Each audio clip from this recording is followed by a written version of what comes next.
নান্দেলে starlight English একাডেমিতে কুরআনুল কারিমের সবক প্রদান ও ফলাফল প্রকাশ। প্রযুক্তি নির্ভর হাজিরায় মুগ্ধ অভিভাবকরা।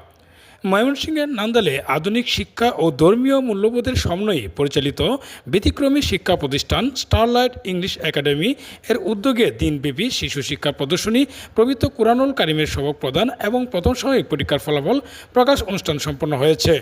বৃহস্পতিবার 16 জুলাই বিশিষ্ট আলেম হজরত মাওলানা মতিউর রহমানের সভাপতিত্বে নান্দাইল পুরাতন বাসস্ট্যান্ড এলাকায় স্টারলাইট ইংলিশ একাডেমি প্রাঙ্গণে এই অনুষ্ঠানের আয়োজন করা হয়। শিক্ষক আবদুল্লাহর প্রাণবন্ত সঞ্চালনায় অনুষ্ঠানে প্রধান অতিথি হিসেবে বক্তব্য রাখেন আবদুল্লাহ বিন ওমর রাদিয়াল্লাহু মাদ্রাসার মহাপরিচালক হাফেজ শফিকুল ইসলাম শফিক। বিশেষ অতিথি বাইতুস-সুন্নাহ মহিলা মাদ্রাসার মহাপরিচালক হাফেজ মাওলানা আবদুল্লাহ বিন আসাদ। এছাড়া অনুষ্ঠানে আমন্ত্রিত অতিথি হিসেবে আরও বক্তব্য রাখেন হারুনুর রশিদ সরকার, হযরত মাওলানা সুলাইমান সাহেব, মাওলানা আজহারুল ইসলাম এবং মাওলানা আসাদুল্লাহ। উক্ত অনুষ্ঠানের অন্যতম প্রধান আকর্ষণ হিসেবে প্রতিষ্ঠানের 16 জন শিক্ষার্থী আনুষ্ঠানিকভাবে পবিত্র কোরআনের শপথ গ্রহণ করেন, যা উপস্থিত সুধীজন ও অভিভাবকদের মাঝে আবেগঘন পরিবেশ তৈরি করে।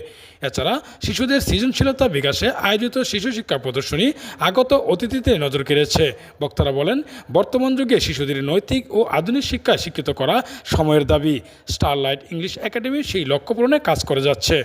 অনুষ্ঠানে প্রতিষ্ঠানের প্রধান শিক্ষক এইচ.এম. বুরহানুদ্দিন শিক্ষার গুণগত মান ও প্রতিষ্ঠানের ভীষণ তুলে ধরেন। তিনি বলেন, স্টারলাইট ইংলিশ একাডেমি শিক্ষার্থীদেরকে আধুনিক ইংরেজি শিক্ষার পাশাপাশি আদর্শ মানুষ হিসেবে গড়ে তুলতে নিরলসভাবে কাজ করে যাচ্ছে।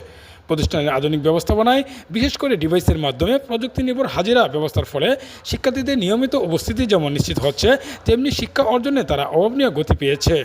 আলোচনা সভা শেষে প্রথম সাময়িক পরীক্ষার ফলাফল ঘোষণা করা হয় এবং কৃতী শিক্ষার্থীদের হাতে পুরস্কার তুলে দেওয়া হয়। সবশেষে দেশ ও জাতির কল্যাণ কামনায় বিশেষ মোনাজাতের মাধ্যমে অনুষ্ঠানের সমাপ্তি ঘটে।